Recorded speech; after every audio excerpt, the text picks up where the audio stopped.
समाज में कुछ लोग हमारे पक्ष में होते हैं तो कुछ विपक्ष में भी होते हैं। हमसे मतभेद रखने वाले लोग दूसरों के सामने बुराई करते हैं, हमारे काम में परेशानियां बढ़ाने का काम करते हैं। ऐसी स्थिति में हमें किन बातों का ध्यान रखना चाहिए? इस संबंध में एक लोक कथा प्रचलित है। प्रचलित लोक कथा के अनुसार पुराने समय में एक संत अपने शिष्य के साथ एक गाँव में रुके थे। गाँव के लोग संत के पास अपनी समस्याएं लेकर पहुँचने लगे। संत बहुत विद्वान थे, वे अपनी बुद्धि से सभी परेशानियों को दूर करने का रास्ता बता देते थे। कुछ ही दिनों में संत की प्रसिद्धि पूरे क्षेत्र में फैल गई। संत रोज प्रवचन भी देते थे।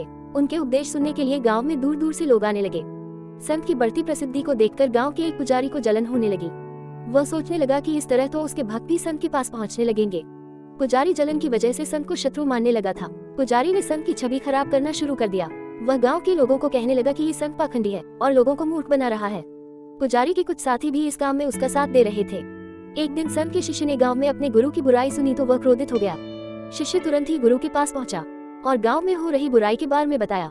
संत ने शिष्य की बातें सुनी और कहा कि हमें इन बातों पर ध्यान नहीं देना चाहिए।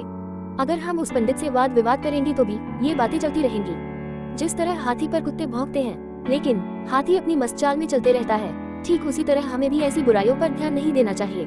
अपने काम में मन लगाना चाहिए।